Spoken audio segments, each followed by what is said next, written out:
Məməllər sinfi. Ümumiyyətlə uşaqlar yadınızdadsa biz demişdik ki, xordallar bölünür 3 yarım tipə, kəllələr, kəlləsizlər və sürfəsi xordallar. Kəlləlilər yarım tipinin artıq bütün siniflərini demək olar ki, keçmişi və ən sonuncu ali sinif fəaliyyətinə görə ən sonuncu sinif məməllərdir. Amma tarixin inkişaf baxımından demişdim ki, məməllər əslində quşlardan qabaq yaranırdı. Quşlar deməli yuradı, amma məməllər isə triasda yaranmışdır. 5500-ə qədər növü var idi, amma quşların 9000-ə qədər növü var. Deməli növ sayına görə quşlar məməllərdən qat-qat çoxdur. Məməlilər latin dildə mammalia deyirlər. Xarakter xüsusiyyətləri. Əslində onlarda olan xarakter xüsusiyyəti heç bir sinifdə yoxdur və belə deyək, təkcə ali sinif fəaliyyətinə görə yox, bədənin daxili quruluşunda müəyyən üstünlüklərin olmasına görə digər sinifləri üstələyirlər. Məməllər sinifinin adı üstündədir. Bütün məməllərdə süd vəzi var, amma əmziklər heç də bütün məməllərdə yox idi. Süd vəzi balanın südlə bəslənməsi, yəni ki, bu ən ali xüsusiyyətdir. Bala artıq ətraf mühitdən asılılığı çox aşağı səviyyəyə enir və bala ana istənilən vəziyyətdə balanı südlə bəsləyərək onu belə deyək də yaşamasını təmin etmiş olur. Süd vəzləri bütün məməllərdə var. Bəs süd vəzləri nədir? Süd vəzləri dəridə olan tər vəzlərinin metamorfozundan yaranmışdır. Əmziklər bütün məməllərdə yox idi. Məsələn, ibtidai məməllərdə əmziklər olmur. İbtidai məməllərin əksəriyyətində ördək burunla yexidlə bilirsiniz 2 dənə heyvan aiddir. Onların deməli südləri dərinin səthinə doğru tökülür və onlar dərinin səthindən yalayırlar. Amma kisəli məməllərdə, kenqurularda, yəni onların kisələrinə süd vəzləri kisələrində yerləşir və onlar, yəni kenqurular balaları kisədən südü əmirlər. Amma digər ali məməllər isə dəridən əmənlərdir. Bir də deyirəm, ibtidai məməllərdə sətdən yalayanlar idilər. Kisəli məməllər kisədən əmənlər idi. Ali məməllər isə, yəni ki, plasentalı məməllər isə sətdən əmənlər idi. Çünki sərbəst olaraq süd vəzləri və əmziklər sərbəst yerləşdiyi üçün bala çox rahatlıqla süd vəzini tapıb orada südü əmə bilir. Sonra deməli bədənlərinin üzəri tüklərlə əhatə olunmuşdur. Tüklərlə deməli quşlarda olan lələklərin fərqli xüsusiyyətləri nədir? Kimyəvi tərkibinə görə hər ikisi deməli keratin zülalının təşkil olunsa da, amma quruluşları isə, yəni ki, morfoloji xüsusiyyətlərinə görə isə bir-birlərindən fərqlənir. Kimlərdə xəzi yumşaqsa tüklər bu adlanır xəz, kimlərdə sərt idisə bu adlanır qıllar. Məsələn, itkimlərdə, canavarlarda onların bədəni sərt tüklərlə əhatə olunmuşdur. Amma adəti üzrə su məməllərində isə üzəri çox yumşaq, deməli tüklərlə əhatə olunmuşdur və biz buna xəz deyəcəyik. Sonra məməlilər başqa siniflərdən fərqli olaraq vəzlərin müxtəlifliyindən növ sayına görə ən üstün sinifdir. Tər vəzləri, pi vəzləri, süd vəzləri, i vəzləri. Vəzlər əslində əksəriyyəti dəri vəzli metamorfozundan yaranmışdılar. Biz balıqlarda və amfibilərdə vəzlərin sayı çox olsa da, amma onlarda cəmi 2 növ vəzlidən təşkil olunmuşdur.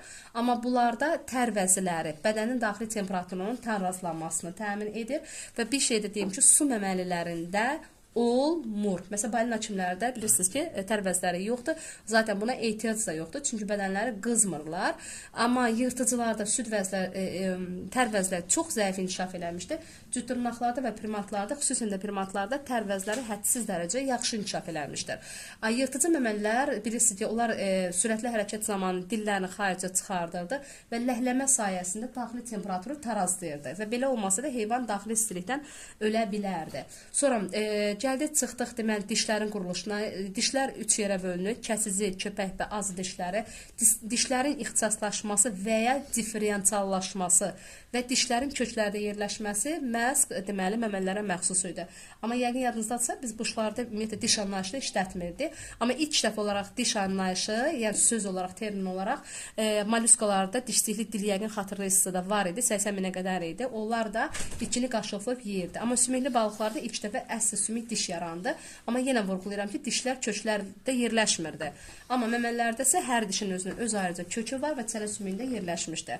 Sonra dişlərin ixtisaslaşması, yenə deyim, kəsici, köpək və az dişlərinə bölünür. Dəstədən dəstəyə fərqlənir. Məsəl üçün, köpək dişləri əgər daha yaxşı inkişaf edibsə, bunlar yırtıcı heyvanlardır. Köpək dişləri qidanı tutub saxlamağa xidmət edir. Kəsici dişlər isə qidanı kəsməyə adı üstündədir. Xüsusən gəmiricilərdə bütün ömrü boyu, fillərdə ömrü boyu uzanırdı. Onlar əgər qidanı didməsədilər, yəni sürtməsədilər, dişləri uzanıb, hətta ağız boşluğundan kəsə biləcək qədər o sürətlə inkişaf edə bilərdi. Amma eyni vəziyyətdə ona görə qalır ki, onlar mütəmadi olaraq qidanı nə edirlər? Sürtürlər və dişlərin uç hissəsi yenilənməsinə baxmayaraq, dişləri mütəmadi olaraq uzanır və yenilənir.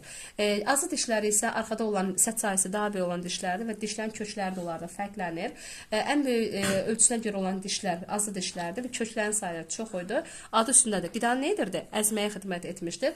Xüsusən də yadınızda saxlayın, otla qidalanan heyvanlarda, yəni ən əsası deməli cütdırnaqlarda və təhdırnaqlarda, yəni xüsusən də görüşən heyvanlarda daha yaxşı inkişaf etmişdir. Sonra çənə sümüyünün kvadrat sümüklə birləşməsi burada daha yaxşı verilmişdir. Kvadrat sümüklə birləşməsi məməlilərə məxsus olan xüsusiyyət idi. Bax, burada fikir verirsin, dişlərin quruluşu daha aydın göstərilmişdir. Məməlilərdə də baş beyin qutusu və visceral şöbəyə bölünürdü, yəni digər heyvanlar kimi. Amma beyin qutusu heyvandan heyvana keçdikcə fərqlənir. Məsələn, primatlarda beyin qutusu, yəni meymunlarda və ən yaxşı inkişaf eləmiş kimi idi? İnsanlardadır. Baş beyin inkişaf dərəcəsindən asılı olaraq, deməli, baş beyin qutusu da nə olacaqdır? Ölçüsü artacaqdır. Amma heyvanlar, əgər otayan heyvanlarsa, fikir vermişsə, onların visceral şöbəsi, xüsusən də atda, inəkdə daha böyük olmuşdur. Düzdürmü? Sonra dişlərin gözlərin yerləşməsinə isə baxdıqda isə adətə üzrə başlar, göz əgər başın yanındadsa, bu otayan heyvanlardadır. Yox, yırtıcı heyvanlarda, xüsusən fikir verin, pişikimlərdə çox vaxt gözlər öndə yerləşir. Məsələn, leopardlardır, nə bilim, yəni bəbirlərdir, o sürətli vaşaqlar, sürətli qaçan heyvanlardır, yəni pişikimlərdə. Onlar çox yüksək sürət yığan zamanı təsəvvür ki, onurğanın bütün şöbələri həddən artıq böyük bir bucaq altına yığılmasına baxmayaraq, baş şöbə ümumiyyətlə tərpənmir. Əgər onların başları da bədənləri qədər sürətli yığılsaydı, onda şikarını itirə bilərdilər. Məhz gözlər öndə yerləşməlidir ki, yəni hücuma keçən zamanı həmin təqib elədiyi heyvanı nə etsin, itirməsin. Amma otlayan heyvanlarda heyvan otlayan zamanı gözlər başın yanında yerləşir ki, sağı, solu və yaxud da bədənin arxa hissəsini nisbətən görə bilsin. Ətraflara diqqət etirsək, sürünənlərdə mən demişdim ki, ətraflar gövdənin alt nahiyəsində deyil, yanlarında yerləşmişdir və heyvan yalnız bədəni qaldıran zamanı hərəkət edə bilir. Qalan vaxtlar isə heyvan bədənini söyküyürdü torpağa, bu da onun hərəkətində müəyyən məhdudiyyətlər yaradırdı.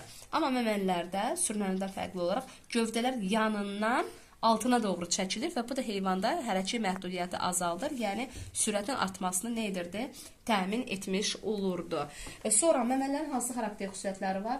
Dediyim kimi, onlar istiqanlı heyvanlardır. Sabit bədən temperaturludur. Bəli, amma ibtidai məməlilərdə, ördək burunla yexidnada sürünənlərdə olduğu kimi bədən temperaturu mühitdən qismən asılıdır. Deməli, bütün məməlilər istiqanlıdırlar. Amma hamısı sabitdirlərmi? Əksəriyyəti. Hə, amma bir qism dediyim kimi ibtidai məməlilərdə yox. Bu da sürünənlərdən başlanğıc götürdüyüm bir daha isbatlayıcısıdır. Sonra gəldik çıxdıq, deməli, xarici qulaq keçəcəyində artıq qulaq seyvanının olması. Xarici qulaq seyvanı ancaq məməlilərin xarakteri xüsusiyyətidir. Sual versəz ki, bütün məməlilərdə var, əlbəttə ki, səhvdir. Çünki su məməlilərdə siz bilirsiniz ki, qulaq seyvana zaten də ehtiyac duyulmur. Amma ən yaxşı seyvanı inkişaf eləmiş heyvan fillərdir və fillərin qulaq seyvanı böyük olması heyvanın bədənində termoregulyasiyanı, yəni ki, özünü yeniləməsini təmin edirdi. Bir də ki, adəti üzrə bədənə qonmuş ağcı qanadlardan da qoruması üçün idi. Amma yenə deyirəm ki, qulaq seyvanı nədir uşaqlar? Məməlilərdə yaxşı inkişaf etmişdir. Deməli, bir də qulaqla əgər başladıqsa, qulaqda daxili, orta qulaqda 3 ədəd sümük, çəkic, zindan və üzəngin olması. Diqqətli olun, bu testlərdə daimi düşən şeydir. 3 növ eşitmə sümüyünün olması məməlilər üçün xarakteri xüsusiyyətdir. Amma halbuki quşlarda hansı sümük var idi? Ancaq üzəngidir. Yəni, sabah desələr ki, orta qulaqda bir növ sümük varsa, bu olacaqdır quşlar. 3 növ eşitmə sümüyü varsa, bu olacaq kim? Bəli, məməlilər. Sonra tərvəzlərini dedim, dişlərin funksiyasını dedim. Sonra boyun fəqərəsinə gəldikdə isə, bəli, bu da sinifin xarakteri xüsusiyyətidir. 7 boyun fəqərəsinin olması, birinci boyun fəqərəsinin atlas, ikinci boyun fəqərəsinin isə epistrafiya adlandırılması. Amma bu, bütün məməllərdədirmi? Xeyr, ibtidai məməllərdə, bir də ki, lemurlarla lorilərdə və bəzi primatlarda boyun fəqərəsi hətta 7-10 arasında dəyişə bilər. Amma sinifin xarakteri xüsusiyyətidir. Bəli, 7 boyun fəqərəsi məməllərin əksər nümayəndələri üçün spesifikdir. Sonra döş boşluğu ilə qarın boşluğuna ayıran xüsusi pərdə var. Bu pərdəyə deyirik diafraqma. Bəli, bu bütün məməlilərdə vardır. Diafraqma döş boşluğuna qarın boşluğu bir-birindən kəskin olaraq ayırır və diafraqma nədə iştirak edir? Tənəffüs prosesində, nəfəs almada və nəfəs vermə proseslərində əsas iştirak edən əzələ qrupudur. Yadınızda saxlayın, diafraqma enlozolaqlı əzələdən, bir də vətərdən təşkil olunmuşdur. Enlozolaqlı əzələ olmasına baxmayaraq bizim baş beyin yarımkürələrin qabığı tərəfindən idarə edilmir. Yəni bizdən aslı deyil. Çünki tənəffüs prosesi reflektordur. biz onu idarə edə bilmirik. Düzdürmü?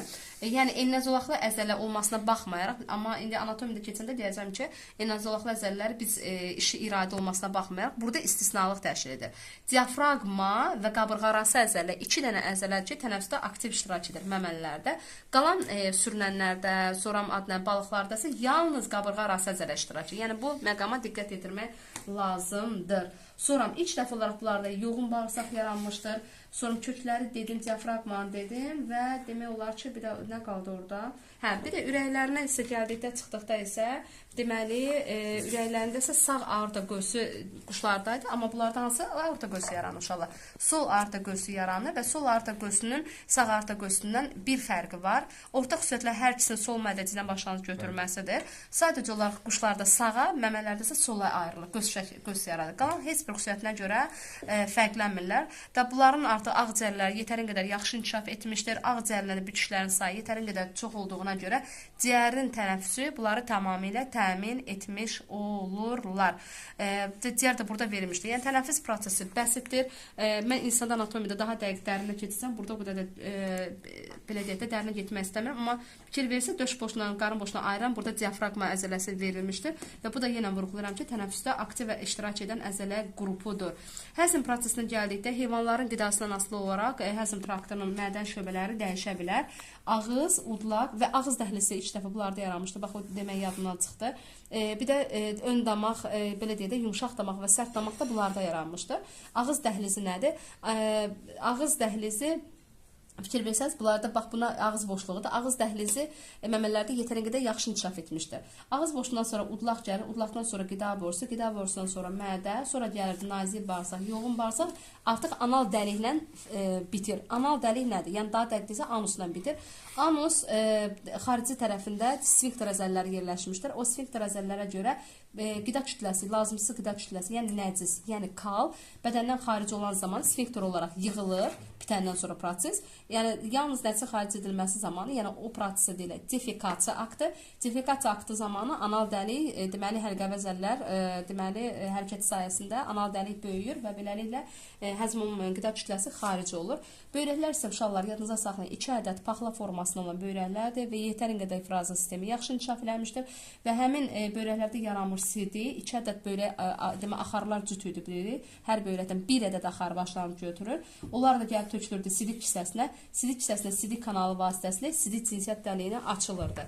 Quşlardan fərqli olaraq, yəni ki, bunlarda da sidik hissəsinin itirilməsinə ehtiyac duyulmur. Çünki əksəriyyəti belə deyək də, yəni ki, yarasından başqa heç bir məməli deməli uçmur. Ona görə də bunların böyrəkləri və sidik hissəsinin də itirilməsinə heç bir zərurət duyulmur. Sonra mən dedim, bayaqlar ki, yoğun bağırsaq ilk dəfə olaraq bunlarda yaranmışdır.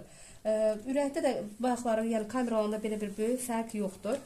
Qan dövranda yenə deyirəm ki, məməliləri keçəndə daha dərinə gedəcəm.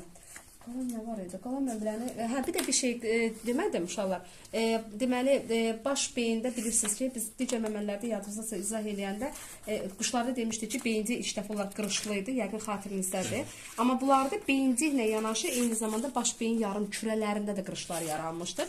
Yarım kürələrdə inkişaf, belə deyək, qırışların miqdarından asılı olaraq heyvanın sinir sistemi inkişaf etməsi də belə deyək də fərqlənir. Nə qədər qırışların və şırılmanın sayı çox olsa da, bir o qədər həmin heyvanda nə idi uşaqlar?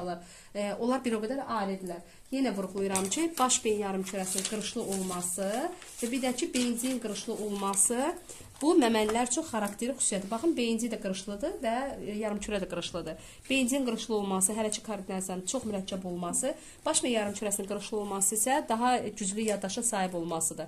Amma bütün heyvanlarda baş və yarımkürəsi qırışlıdır, xeyr səhvdir. Kirpidə və köstəbəkdə, məsələn, baş və yarımkürəsində qırışların sayı az olduğuna görə onlarda hər hansı bir şərti refleks formalaşdırmaq olmur, yəni əhliləşdirmək olmur. Amma quşlarda yadsa demişdim ki, beyinci qırışlıydı. Amma yarımkürə isə nə idi? Qırışsız idi. Ona görə də quşların yaddaşları çox zəifdir.